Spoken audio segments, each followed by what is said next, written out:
4 अक्टूबर 1974 के दिन इंग्लैंड के एक छोटे से शहर ऑसेट में रहने वाली एक महिला अपने घर में अपने काम धंधे में लगी हुई थी और तभी उसको बाहर से चिल्लाने की आवाज़ें आई। और जैसे ही उसने अपने घर की खिड़की पर जाकर वो पर्दे हटाए और बाहर की तरफ देखा तो उसको वहां सामने कुछ ऐसा दिखाई दिया जो उसने कभी सोचा नहीं था कि ऐसा कुछ भी हो सकता है। वो तुरंत वहां से भागकर अपने लैंडलाइन फोन पर गई, वहां से पुलिस वालों को कॉल किया और पुलिस वालों को सब कुछ बताया कि यहाँ आखिर क्या चल रहा है। यकीन मानिए ये एक ऐसा हॉन्टेड केस है जिसके बारे में आप उम्मीद ही नहीं लगा सकते कि ऐसा कुछ भी कभी हो सकता है, क्योंकि मैंने आज तक आपको ऐसे ऐसे हॉन्टेड केसेस बताए हैं जिसके अंदर क्राइम लगभग ना के बराबर ही शामिल था, लेकिन ये क्राइम और हॉन्टेड का ऐसा मिक्सचर है जो यकीनन आपको बहुत बहुत अजीब लगेगा। पर थोड़ा सा अजीब आपको तब भी लगना चाहिए जब आप वीडियो तो देख लेते हैं, बट यार लाइक बटन पर पता नहीं क्यों नहीं प्रेस नहीं करते आप। सो वो जरूर कर दें ताकि आपको अजीब ना लगे, मुझे भी बहुत अजीब लगता है। दूसरा, कमेंट्स में पिक में जरूर लिख दें और साथ ही चैनल को सब्सक्राइब भी कर दें। Let's dive in.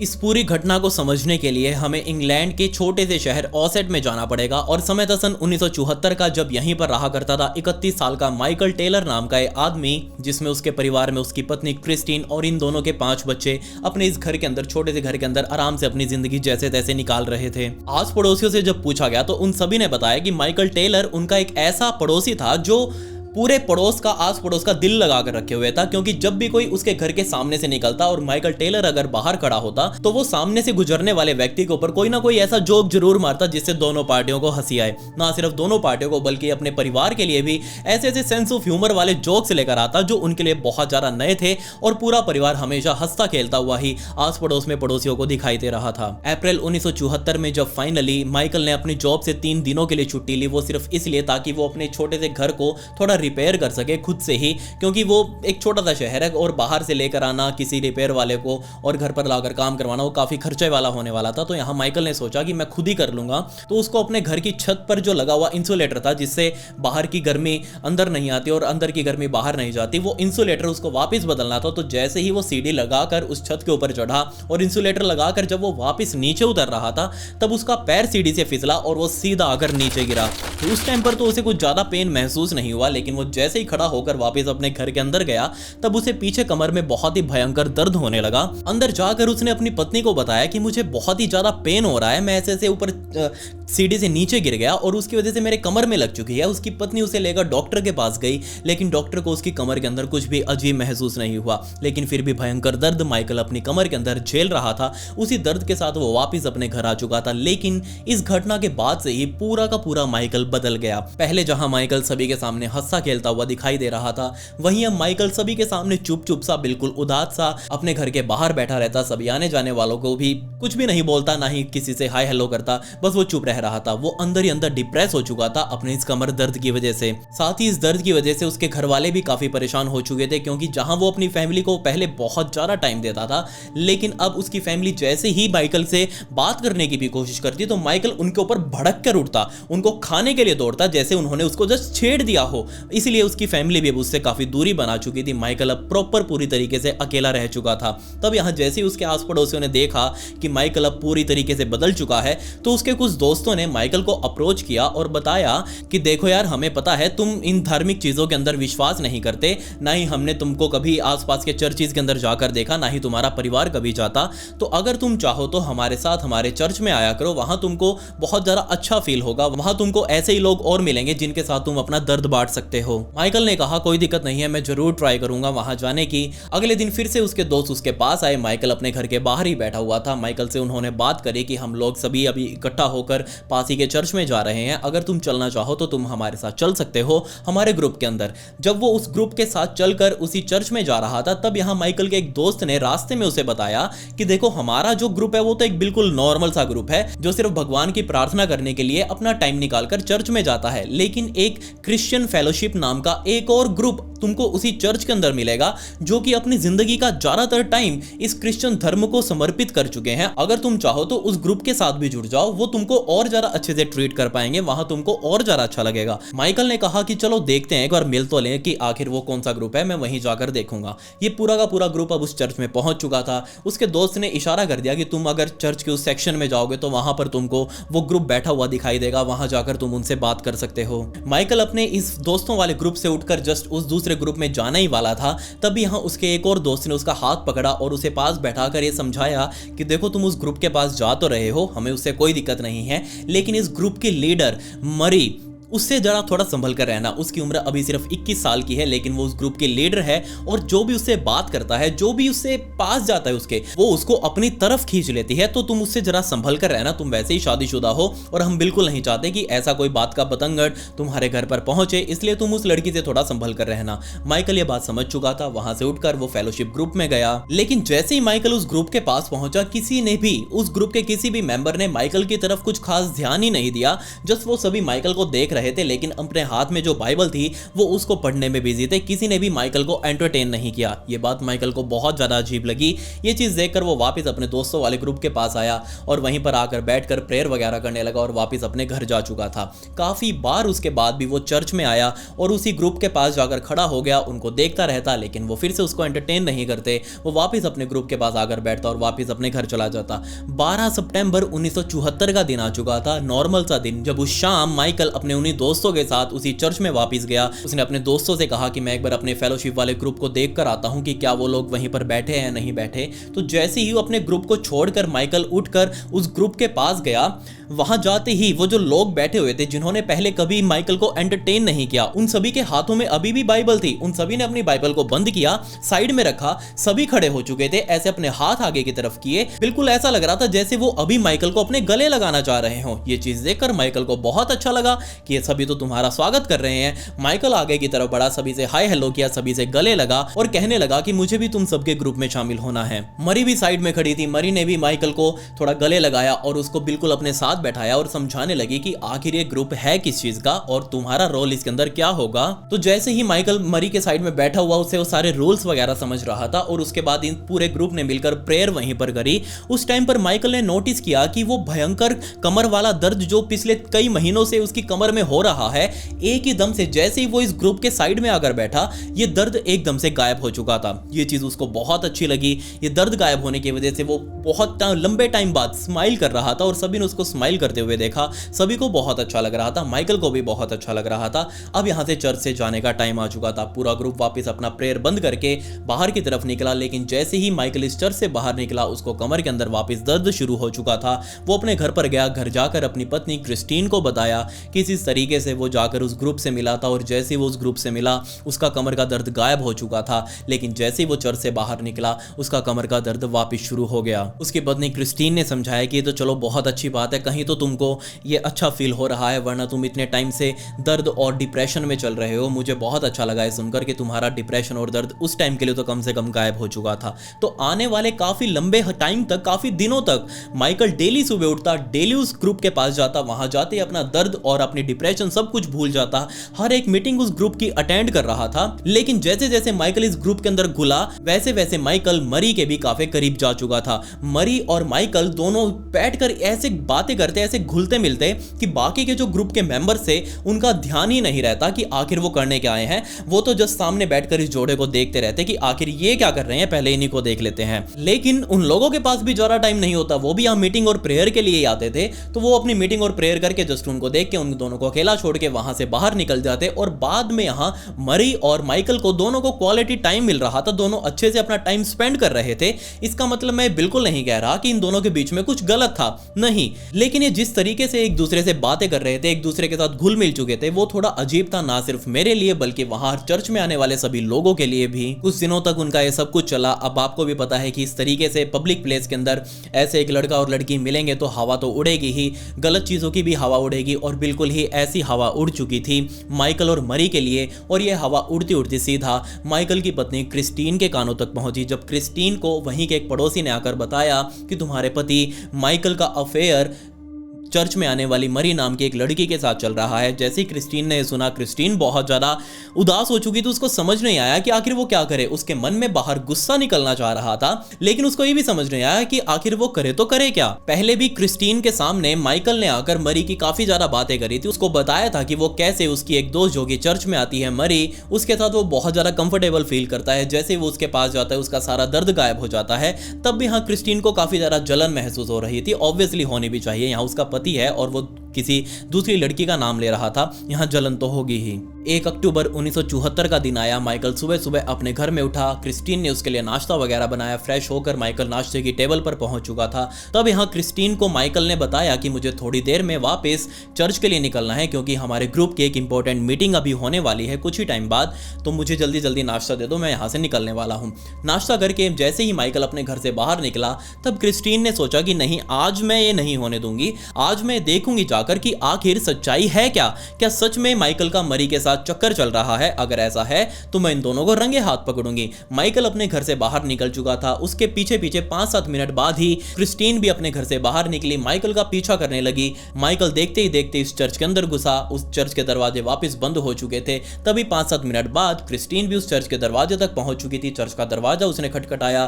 चर्च के दरवाजे अंदर से खुले। क्रिस्टीन चर्च के अंदर गई और वो उस कमरे को ढूंढने लगी जहां पर इन सभी पूरे ग्रुप की मीटिंग होने वाली थी। फाइनली उस कमरे को ढूंढते ही वो जैसे उस कमरे के अंदर गई, उसने देखा कि सारे यहाँ माइकल और मरी वगैरह सारे लोग यहाँ इस ग्रुप बनाकर इस कमरे के अंदर बैठे हुए हैं। तब यहाँ क्रिस्टीन ने आओ देखा ना था, कुछ नहीं देखा उसने। जस्ट वो जाकर सीधा अपने पति यानी कि माइकल के सामने खड़ी हुई और वो सीधा बोलने लगी कि मुझे पता है तुम्हारा चक्कर इस मरी के साथ चल रहा है और मैं चाहती हूं तुम पूरे इस ग्रुप के सामने ये चीज एडमिट करो कि तुम्हारा चक्कर इस मरी के साथ चल रहा है। जैसे ये चीज मरी ने सुनी और माइकल ने सुनी, उन दोनों को कुछ खोज खबर ही नहीं है कि आखिर ये इसकी पत्नी बोल क्या रही है। मरी को तो पता भी नहीं था कि ये क्रिस्टीन आखिर है कौन। माइकल ने जस्ट बताया था कि उसकी पत्नी का नाम क्रिस्टीन है, लेकिन मरी ने अभी तक देखा नहीं था कि आखिर क्रिस्टीन सच में कौन है। बट माइकल ये सारी की सारी बातें अपनी पत्नी की अपनी गर्दन नीचे करके आराम से सुन रहा था। उसने कोई भी रिएक्शन नहीं किया। मरी भी माइकल को देख रही थी, क्रिस्टीन भी माइकल को देख रही थी और आसपास में जितने भी लोग बैठे थे सभी का ध्यान अब माइकल के ऊपर था। तभी माइकल ने अपनी गर्दन ऊपर करी और सीधा जस्ट सामने बैठी हुई मरी की तरफ देखा। और जैसे ही उसने देखा, मरी इतनी ज्यादा डर चुकी थी, उसको समझ नहीं आया कि आखिर ये जो वो देख रही है क्या वो सच भी है या नहीं। जी हाँ, मरी ने बाद में दिए गए एक इंटरव्यू में बताया कि उस टाइम पर, जिस टाइम पर ये माइकल उसे देख रहा था, उसकी आंखें एकदम सफेद हो चुकी थी, उसका मुंह इतना ज्यादा खुला हुआ था। बट ये चीज किसी ने भी आसपास में बैठे लोगों ने नोटिस नहीं करी। बट हाँ, ये मरी को ये सब कुछ दिख रहा था कि उसका मुंह इतना ज्यादा खुला हुआ है, उसके कान अजीब रूप से फोल्ड हो चुके हैं और ऐसा लग रहा था जैसे अभी ये माइकल मरी के ऊपर टूट पड़ेगा। और ना सिर्फ ऐसा लग रहा था, बल्कि देखते ही देखते बहुत ही स्पीड में ये माइकल सीधा जाकर मरी के ऊपर गिरा और मरी को अपने नीचे दबा लिया। अब यहां कुछ वो बोल पाता, वो कुछ बोल नहीं रहा था, वो जस्ट अपना मुंह खोले हुए था। ये अब मुंह खोला हुआ सभी को दिख रहा था। उस टाइम पर किसी ने नोटिस नहीं किया, बट हाँ, अब ये सब नोटिस कर रहे थे कि माइकल का मुंह अजीब रूप से बहुत बड़ा खुला हुआ है। लेकिन यहां दिक्कत की बात ये थी कि मरी कुछ क्यों नहीं बोल रही। मरी के मुंह से भी आवाज नहीं निकली। वो भी जस्ट देखे जा रही है कि आखिर ये उसके ऊपर चढ़ा हुआ माइकल करने की कोशिश क्या कर रहा है। क्रिस्टीन भी देख रही है कि आखिर उसका पति कर क्या रहा है। किसी को भी समझ नहीं आया। और तभी माइकल के मुंह से बहुत ही अजीब सी आवाजें निकलने लगी। उसकी जीभ, जो कि आम रूप से बहुत ज्यादा ही कुछ बाहर आ चुकी थी, उसने अपनी जीभ को हिलाना शुरू किया अजीब रूप से। और उसके अंदर से कुछ ये गार्गलिंग जो हम करते हैं, जो गरारे करते हैं, ऐसी ऐसी आवाजें अंदर से आ रही थी। और ना सिर्फ उसके मुंह से आ रही थी, बल्कि अब यहाँ मरी के मुंह से भी वही सेम आवाजें आने लगी। दोनों के दोनों अपने जीभ वाली भाषा के अंदर बातें करने लगे। किसी को भी समझ नहीं आया कि आखिर ये दोनों बोलना क्या चाह रहे हैं। बट ये जो दोनों आपस में बातें कर रहे थे, इन दोनों को बिल्कुल अच्छे से समझ आ रहा था कि कौन किसको क्या कहना चाह रहा है। इस कमरे के अंदर ऐसे हो हल्ला होता हुआ देख इस चर्च का फादर, जो कि वहां अपनी चेयर से उठकर सीधा इस कमरे में आया, उसने देखा आकर कि ये माइकल मरी के ऊपर कुछ इस तरीके से पड़ा हुआ है और उसको कुछ ना कुछ कहने की कोशिश कर रहा है। ये फादर देखते ही समझ चुके थे कि आखिर यहां पर चल क्या रहा है। उन्होंने सबको बताया कि जरूर कोई ना कोई एंटिटी है जो ना सिर्फ माइकल के अंदर बल्कि मरी के अंदर भी घुस चुकी है, और ये एंटिटीज ही आपस में बातें कर रही हैं, और इनकी बातें हमें कभी समझ नहीं आएंगी क्योंकि इनकी भाषा ही कुछ अलग होती है। इनफैक्ट ये जो बोल रहे हैं आपस में, जो जीभ के सहारे आपस में एक दूसरे से बातें कर रहे हैं हिला हिलाकर अजीब अजीब आवाज में, बाद में जब इनको होश आएगा इनको भी पता नहीं होगा कि आखिर इन्होंने अभी क्या किया था। खैर, इन दोनों को इस तरीके से घुलता हुआ देख वहां जो 10-12 लोग खड़े थे वो सभी माइकल के ऊपर टूट पड़े, उसको मरी से अलग करवाया गया, उसको 12-13 लोग इस तरीके से पकड़कर खड़े थे। लेकिन अब आप सोच कर देखिए उस टाइम पर वो कितना जोर लगा रहा था कि ये 12-13 लोगों से भी वो अकेला माइकल उस टाइम पर संभला नहीं, जबकि उसकी कमर में उस टाइम पर दर्द था, फिर भी उसके अंदर इतना जोर आ चुका था उस टाइम पर कि नहीं, ये 12-13 लोग मिलकर भी उसे नहीं संभाल पा रहे थे। मरी भी सामने उसके खड़ी हुई, वो भी अजीब तरीके से बिहेव कर रही थी। यहां माइकल बार बार अपना पूरा जोर लगाकर मरी के ऊपर चिल्लाने की कोशिश कर रहा था, बट ये समझ नहीं आया कि आखिर वो उसे कहना क्या चाह रहा था। ये सारा काम तकरीबन 1 घंटे तक चला। 1 घंटे तक वहां लोगों ने पूरा शो देखा है, और उस शो के खत्म होने के बाद माइकल बिल्कुल नॉर्मल हो चुका था।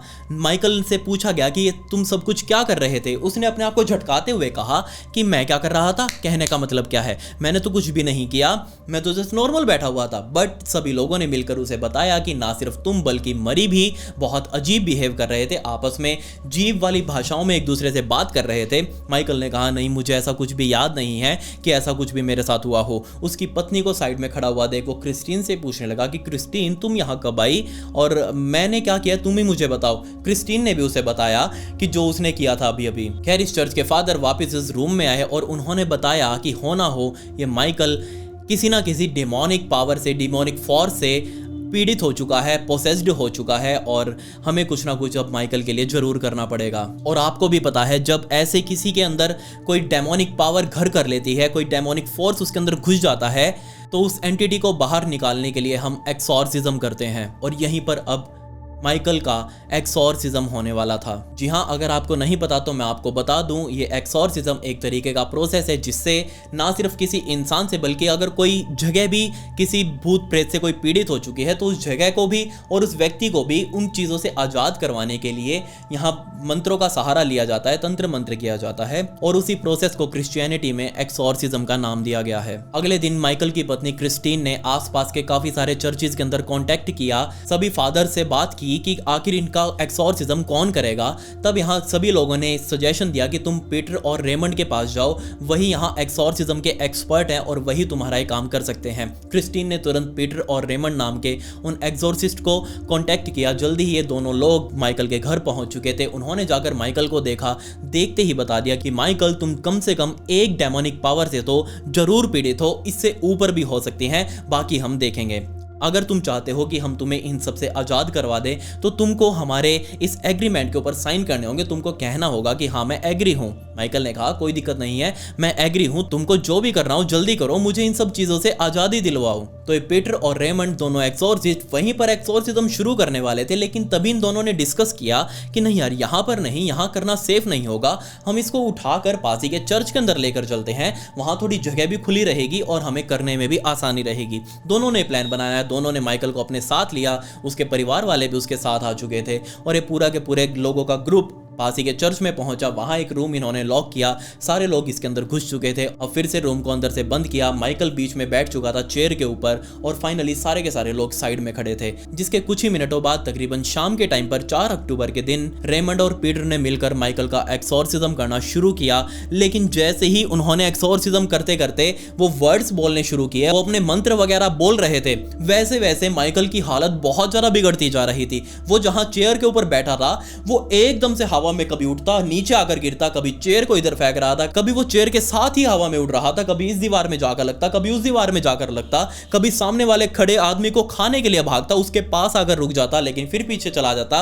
ये सब चीजें होता देख रेमंड और पीटर समझ चुके थे कि हाँ, उनके द्वारा बोले गए वर्ड्स इसके ऊपर काम कर रहे हैं, और उन्होंने अपना पूरा जोर लगाना शुरू कर दिया। वो और जोर जोर से मंत्र पढ़ने लगे। वो जैसे जैसे मंत्र पढ़ रहे थे उस टाइम पर माइकल अजीब अजीब पोजीशंस बनाता, उसके हाथ पैर कुछ इस पोजीशन में आ चुके थे जो आम आदमी के लिए बनाना लगभग नामुमकिन है। माइकल को इस तरीके से पूरे कमरे में सर्कस करता हुआ देख ये पीटर और रेमंड बहुत ज्यादा परेशान हो चुके थे। उन्होंने बाहर से एक रस्सी मंगवाई और उस रस्सी से सबसे पहले तो उस चेयर को नीचे ग्राउंड पर बांधा और बाद में उसी रस्सी से माइकल को भी उस चेयर के साथ बांध दिया ताकि ये इस पूरे कमरे में सर्कस ना करे, उड़े ना। वो इससे बहुत ज़्यादा परेशान हो चुके थे क्योंकि उनका बार बार इससे ध्यान भटक रहा था। खैर, नीचे बैठाने के बाद, बांधने के बाद उन दोनों ने वापस इसका एक्सोर्सिज्म कंटिन्यू किया। वापस वो जोर जोर से अपने मंत्र बोले जा रहे थे, उसके ऊपर एक हॉली वाटर छिड़क रहे थे, लेकिन फिर भी माइकल बहुत ही अजीब तरीके से बार बार रस्सियों को तुड़वाने की कोशिश कर रहा था। वो रस्सियां इतनी ज़्यादा मजबूत भी नहीं थी, काफ़ी जगहों से वो घिस भी चुकी थी। यहाँ माइकल अपना पूरा जोर लगा रहा था,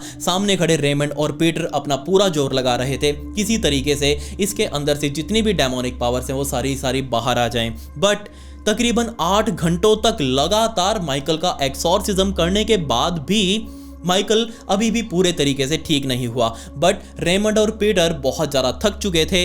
उन्होंने कहा कि नहीं, इसको यहीं रोको एक बार, हम यहाँ पर पूरी तरीके से एग्जॉस्ट हो चुके हैं, हम बहुत ज़्यादा थक चुके हैं, हम जितनी कोशिश कर सकते थे हमने की, अब आगे इसके ऊपर भगवान की मर्जी। फाइनली पीटर और रेमंड ने एक्सोर्सिज्म वहीं पर रोक दिया, पूर्ण तरीके से उसकी समाप्ति कर दी। और ये समाप्ति होते ही माइकल एकदम से बिल्कुल अनकॉन्शियस हो गए, बेहोशी की हालत में उसी चेयर के ऊपर आराम से पड़ गया। और वहीं पर काफ़ी मिनटों तक उसके मुंह के ऊपर पानी छिड़कने के बाद वो होश में आया और फाइनली वो पूछने लगा कि आखिर यहाँ क्या हुआ, मेरे साथ अभी क्या हुआ। उसकी पत्नी जो कि साइड में खड़ी थी, क्रिस्टीन, ने उसे बताया कि तुम्हारा एक्सोर्सिज्म किया गया था और तुम पिछले 8 घंटों से पूरे कमरे के अंदर सर्कस कर रहे थे, लेकिन जो हमने देखा वो हम ही जानते हैं कितना भयानक यहाँ तुम्हारे साथ कुछ हो रहा था। खैर, पीटर और रेमंड ने क्रिस्टीन को बताया कि हमने एक्चुअल में इस पूरे एक्सोर्सिज्म के दौरान ये नोटिस किया है कि कम से कम 40 ऐसी डेमोनिक पावर्स हैं जो इस माइकल के शरीर के अंदर अपना घर बनाकर बैठी थी और उसके अंदर से हमने 37 को बाहर निकाल दिया है, बट 3 अभी भी उसके शरीर के अंदर हैं और वो कभी भी भयंकर रूप धारण करके माइकल के साथ कुछ भी कर सकती हैं। जैसे ये बात क्रिस्टीन ने सुनी, उसको समझ नहीं आया कि 40, वो पहले इस बात से डर चुकी थी कि 40 क्या सच में, और अभी भी 3 हैं अंदर ही, उसको निकालने के लिए क्या करना होगा। यहाँ पर इन दोनों पीटर और रेमंड ने कहा कि देखिए, हम दोबारा कोशिश करेंगे, आज नहीं लेकिन फिर कभी करेंगे, अभी तो हम बहुत ज़्यादा थक चुके हैं, आप इनको अभी अपने घर लेकर जाइए। माइकल और क्रिस्टीन ने अपना सारा तामझाम जो कि वो अपने घर से यहाँ पर लेकर आए थे, वो सारा तामझाम अपने बैग के अंदर समेटा। बैग अपनी कमर पर लाद कर माइकल और क्रिस्टीन, उनके सभी बच्चे भी अपने घर की तरफ निकले। घर पहुँचकर रात के टाइम पर वो आराम से सो चुके थे। कुछ ही घंटों बाद दोपहर के टाइम पर यहाँ माइकल के पड़ोस में रहने वाली एक महिला जो कि अपने घर के अंदर अपने काम धंधों में लगी हुई थी, अपने खाना वाना बना रही थी, तभी उसने बाहर से कुछ बहुत ही अजीब रूप से चिल्लाने की आवाज़ सुनी। उसको समझ नहीं आया कि आखिर ये कहाँ से आ रही है, तो वो अपना काम बीच में छोड़कर सीधा भागते हुए अपने मेन गेट पर गई। बट उसने मेन गेट खोलने से पहले उस मेन गेट के साइड में बनी हुई खिड़की से बाहर झांकने की कोशिश करी। उसने वो पर्दा हटाया और वो बाहर देखने लगी और उसने बाहर का जब नज़ारा देखा, उसको विश्वास नहीं हुआ कि जो वो देख रही है क्या वो सच में सच है भी या नहीं, क्या उसका वो वहम तो नहीं है। जी हाँ, सामने रोड के ऊपर बिल्कुल ऊपर से लेकर नीचे तक नंगा माइकल टेलर ऊपर से लेकर नीचे तक खून में सना हुआ बहुत ही अजीब रूप से चिल्ला रहा है। और ना सिर्फ चिल्ला रहा है बल्कि शैतानी आवाजों में शैतान का नाम ले रहा है। बार बार वो सैटन सैटन, डेविल डेविल ऐसा कुछ कर रहा था। इसको देखकर वो महिला बहुत ज्यादा डर चुकी थी, कहीं ये आदमी उसके घर में ही ना घुस जाए। वो सीधा भागकर अपने लैंडलाइन फोन पर गई, वहां फोन से नजदीकी पुलिस स्टेशन में कॉल किया, पुलिस वालों को सब कुछ बताया कि जनाब यहाँ बाहर एक आदमी ऊपर से लेकर नीचे तक खून में सना हुआ है और वो डेविल डेविल सैटन सैटन बार बार चिल्ला रहा है, आप आकर देखिए यहाँ पर क्या भसड़ मची हुई है। पुलिस वालों ने कहा कोई दिक्कत नहीं है, आप फोन रखिए, हम अभी पहुंच रहे हैं। पुलिस वालों की टीम एक गाड़ी के अंदर बैठी, चाव चाव करते हुए सीधा वो माइकल के घर के बाहर आकर रुके। सारे पुलिस वाले गाड़ी से नीचे उतरे। सबसे पहले उन्होंने माइकल को ढूंढना शुरू किया क्योंकि वो घर के अंदर नहीं था, घर बाहर से ही बंद किया हुआ था और उस संकल पर जो कि बाहर वो कुंडा जो था उस हैंडल के ऊपर भी खून लगा हुआ था। सबसे पहले पुलिस वालों ने आसपास माइकल को देखा तो माइकल साइड में ही नजदीक एक छोटे से घर के बाहर बने हुए गार्डन के अंदर पड़ा था, बहुत ही अजीब रूप से। उसके हाथ अलग ही पोजीशन में थे, पैर कुछ इस तरीके से हवा में उठकर उसके मुंह को टच कर रहे थे, बहुत अजीब पोजीशन में था वो। तो पुलिस वालों ने जाकर उसको झपा, उसको ऊपर कपड़ा वगैरह डालकर उसको अपनी गाड़ी में बैठाया। अब वो जाने वाले थे इस घर के अंदर, यानी कि माइकल के खुद के घर के अंदर। तो जैसे ही पुलिस वालों ने माइकल के घर का वो हैंडल खोलकर, बाहर का मेन दरवाजा खोलकर जैसे ही अंदर घुसे तो जो दो पुलिस वाले उस घर के अंदर गए थे, जिस स्पीड से वो अंदर गए थे उससे भी ज़्यादा स्पीड से भागते हुए वो बाहर की तरफ आए। आते ही उन्होंने उल्टी करनी शुरू कर दी। आसपास खड़े बाकी पुलिस वालों को बताया कि जनाब अंदर मत जाना, अंदर का हाल बहुत बहुत ज़्यादा भयंकर है। जी हाँ, आगे जो मैं आपको बताने वाला हूँ वो आज तक की इंग्लैंड के इतिहास का सबसे भयानक क्राइम सीन में से एक माना जाता है। जी हाँ, कुछ घंटों पहले जब ये पूरा परिवार एक्सॉर्सिज्म करके वापस अपने घर पर आया था तो आते ही सारा का सारा परिवार आराम से सो चुका था। बच्चे थोड़ी देर बाद उठकर वापस घर से बाहर जा चुके थे और घर के अंदर अब ये माइकल और उसकी पत्नी क्रिस्टीन आराम से बेड पर सो रहे थे। कुछ देर बाद ही, सोने के कुछ देर बाद ही माइकल की नींद एक झटके में खुली। उसने साइड में अपनी पत्नी क्रिस्टीन को लेटे हुए देखा। वो लेटे लेटे ही क्रिस्टीन के ऊपर चढ़ा और ऊपर चढ़ते ही क्रिस्टीन को बहुत ही बेदर्दी से बेड के ऊपर ही पीटना शुरू कर दिया। इससे पहले कि क्रिस्टीन की सही से नींद भी खुल पाती, उसको कोई आइडिया नहीं था कि उसका पति यानी कि माइकल उसके साथ क्या कर रहा है। जैसे ही क्रिस्टीन की नींद खुली उसने माइकल को पीछे की तरफ धक्का दिया और वो नीचे उतरकर वहां से भागने की कोशिश कर रही थी, लेकिन बहुत स्पीड में माइकल ने क्रिस्टीन को पकड़ा और सीधा उसको उठाकर नीचे की तरफ पटका। वापस उसको ऊपर बैठकर अपने हाथों से ही उसके मुंह के ऊपर मुक्के मारने शुरू कर दिए। बेचारी का मुंह बिल्कुल पूरी तरीके से खून से लथपथ हो चुका था। ये माइकल अभी भी नहीं रुका। उसने अपने हाथों से ही क्रिस्टीन के चेहरे को उखाड़ना शुरू कर दिया, उसको बीच में से फाड़ना शुरू कर दिया। वो अंदर का सारा मटेरियल बाहर निकालने वाला था। ये वाली लाइन कितनी सच है इसका अंदाजा मुझे अभी तक लग नहीं पाया, बट हाँ, काफी सारे आर्टिकल्स में मैंने ये पढ़ा कि उस टाइम पर अपनी पत्नी को पीटते हुए उसकी पत्नी उस टाइम पर मर चुकी थी। वो इतनी ज्यादा मार खा चुकी थी अपने ही पति से कि उसका मुंह सिर से लेकर गले तक बीच में से खुल चुका था। सारा कुछ उसका अंदर का माल जो था वो बाहर आ चुका था। उस टाइम पर माइकल ने क्रिस्टीन की दोनों आंखों को अपने दो उंगलियों से, अपने हाथों की दो उंगलियों से पकड़कर बाहर की तरफ निकाला और उनको अपने साथ रखा। ना सिर्फ साथ रखा बल्कि अपने हाथों में क्रिस्टीन का ब्लड लेकर अपने पूरे शरीर के ऊपर मसला। लेकिन उसने उस टाइम पर कपड़े पहने हुए थे, उसको मजा नहीं आया। उसने उठकर वापस अपने सारे कपड़े बाहर निकाले, ऊपर से लेकर नीचे तक बिल्कुल नंगा, कुछ नहीं पहना हुआ। उसके बाद वो दोबारा क्रिस्टीन के ऊपर बैठा, वापस उसके मुंह से खून को बाहर निकाल कर अपने पूरे शरीर पर मलने लगा। लेकिन फिर भी खून कम पड़ चुका था, सारा खून अभी भी उसके शरीर में था। वापस माइकल ने उसके शरीर को दबा कर, पेट को दबाता, कभी फेफड़ों को दबा रहा था, कभी दिल को दबा रहा था, और जैसे ही दिल को दबाता ऊपर चेहरे से उसका खून और ज्यादा बाहर निकलता। क्रिस्टीन के खून को अपने शरीर के ऊपर अच्छे से लगाने के बाद उसने अपनी मरी हुई पत्नी को वहीं पर छोड़ा। वो घर से बाहर आया, आकर बाहर अजीब रूप से डेविल डेविल चिल्लाने लगा, डेविल्स की बातें करने लगा।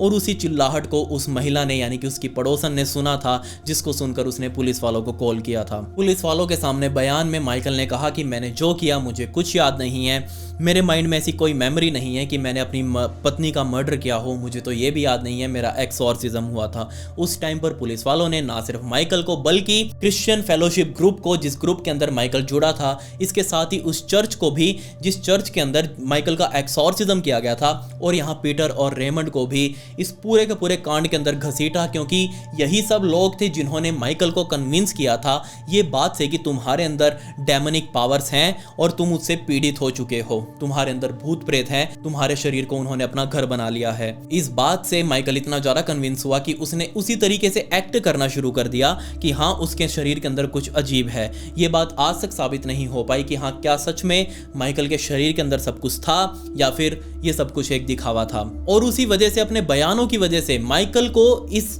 पूरे केस के अंदर नॉट गिल्टी पाया गया। जी हाँ, कोर्ट ने यह माना कि जिस टाइम पर माइकल ने सब कुछ किया था उस टाइम पर माइकल का मानसिक संतुलन ठीक नहीं था, वो अपने होशो हवास में नहीं था, इसलिए सिर्फ उसको 4 साल तक सुधार गृह के अंदर रखा गया। उसके बाद उसे वहां से भी रिहा कर दिया गया। मैं तो इस बात का शुक्र मान रहा हूं कि जिस टाइम पर माइकल ने सब कुछ ये किया था उस टाइम पर उसके 5 बच्चे घर मौजूद नहीं थे। अगर वो होते तो शायद ये घटना कुछ और होती, मैं आपको कुछ और भी बता रहा होता, आप समझ रहे हैं। वैसे माइकल जैसे ही 4 साल बाद रिहा होकर वापस अपने उसी शहर में आया, वो आराम से अपने उसी घर में रहने लगा अपने बच्चों के साथ। और कमाल की बात यह है कि वो आज भी, जिस टाइम पर मैं वीडियो बना रहा हूं उस टाइम पर भी जिंदा है और उसी ओसेट शहर के अंदर आराम से अपनी जिंदगी काट रहा है। जिन जिन लोगों ने भी ये केस सुना उन सभी लोगों ने माना कि ये case one of the true demonic possession का केस है मॉडर्न हिस्ट्री का। आप मुझे बताइए कि ये सब कुछ यहाँ क्या था जो कुछ हुआ यहाँ पर, ये सब कुछ क्या हुआ था, मुझे आपके जवाब सुनने हैं नीचे कमेंट्स में और साथ ही मेरे इंस्टाग्राम के ऊपर। ये मेरी इंस्टाग्राम आईडी है, आपके हाथ से फॉलो बटन जरूर क्लिक हो जाना चाहिए।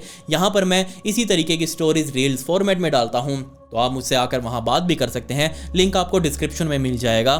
खैर, पिछली वीडियो का शाउट आउट यूजर MM1 को and comment pick me to get a shout out in next video. मिलते हैं अगली वीडियो में। ये वीडियो देखने के लिए धन्यवाद।